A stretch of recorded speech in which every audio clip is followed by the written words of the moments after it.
Em Ezequiel 28, do versículo 1 ao 19, temos um oráculo e uma alegoria sobre o rei de Tiro.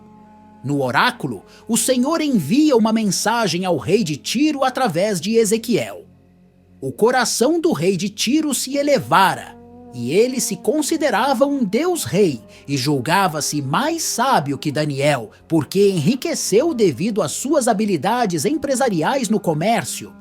O Senhor considera o rei de Tiro um Itubaal, um falso deus, porque é apenas um simples ser humano e anuncia a vinda de estrangeiros, os babilônios, para julgá-lo e matá-lo violentamente.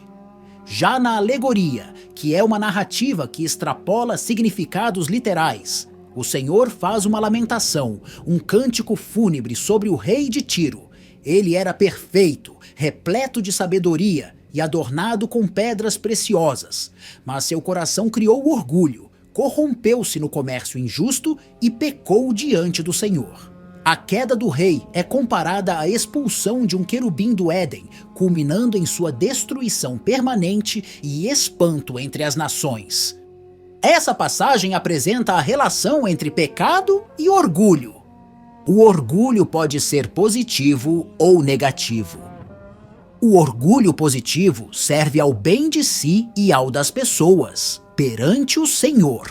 Por exemplo, se uma pessoa se esforça arduamente para trazer bons resultados para a sociedade, a partir de seu trabalho, essa pessoa sente o orgulho positivo das realizações e conquistas. Outro exemplo. Se uma pessoa se autovaloriza ao produzir um bem, como um computador, ou prestar um serviço que contribuirá para com uma rede de atendimento hospitalar, então essa pessoa sente o orgulho positivo da autoestima saudável e equilibrada. Mais um exemplo.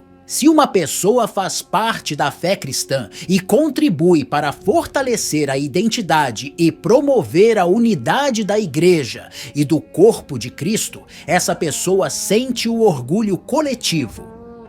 No orgulho positivo, o coração não se eleva, mas ao contrário, se submete pacificamente e de maneira benevolente às pessoas e ao Senhor.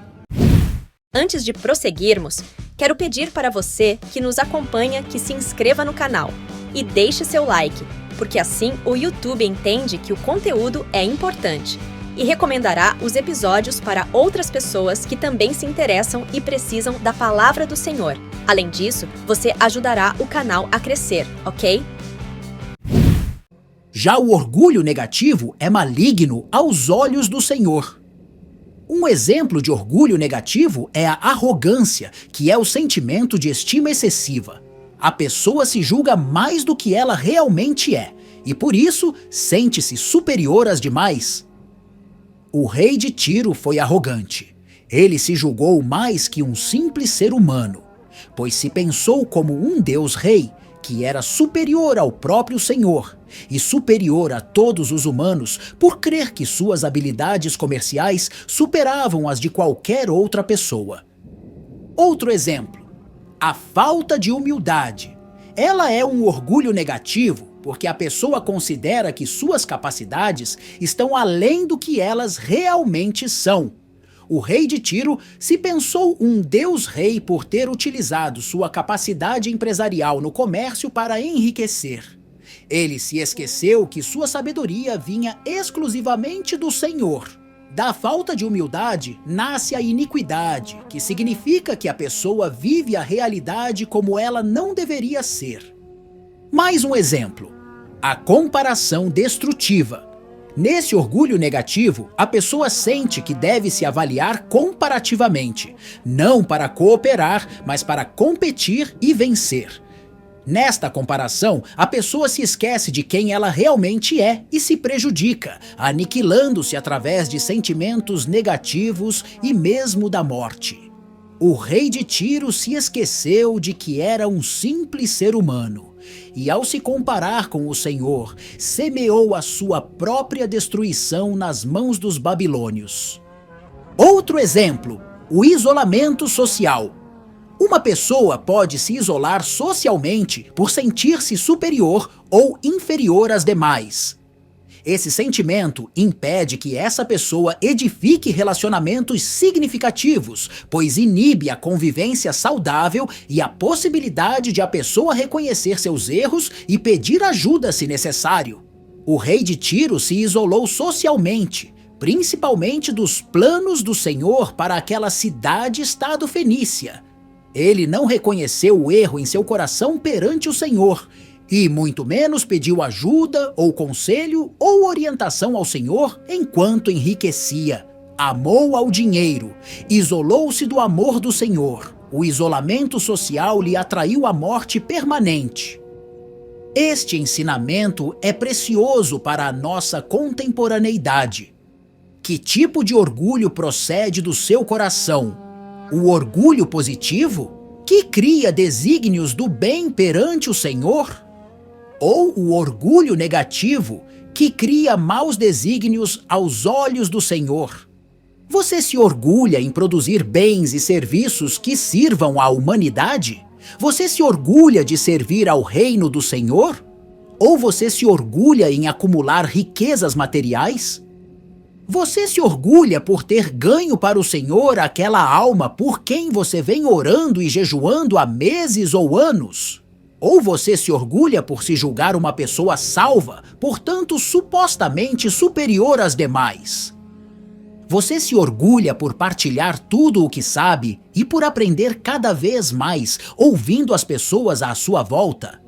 Ou você se orgulha por se julgar a pessoa mais sabe tudo sobre todos os assuntos junto às pessoas? Em seu coração, você se compara às outras pessoas? Você se sente superior? Ou se sente inferior? Ou se sente apenas diferente, conforme os dons dados a você pelo Senhor?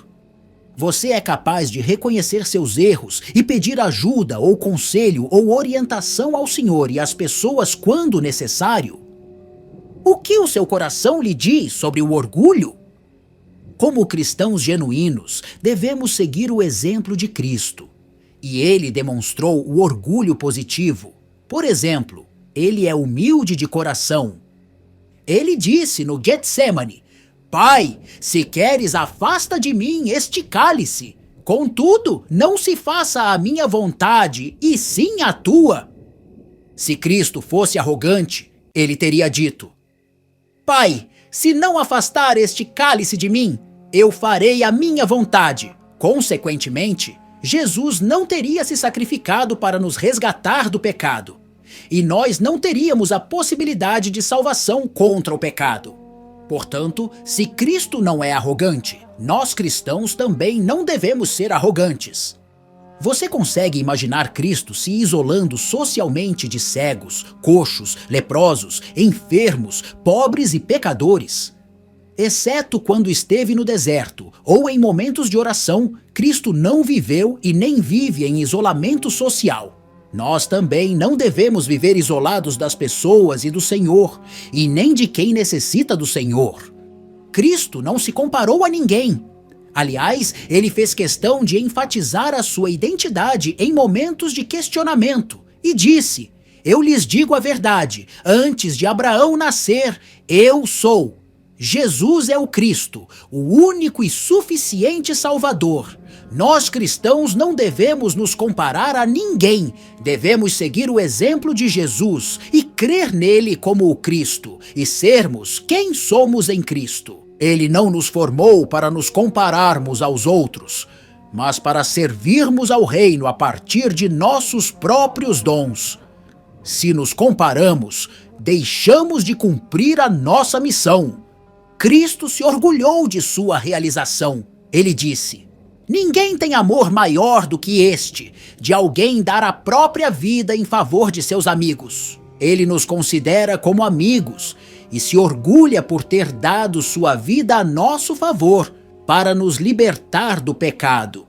Devemos nos orgulhar como Cristo em nossas realizações e conquistas, se elas contribuem para as pessoas conforme as diretrizes do reino.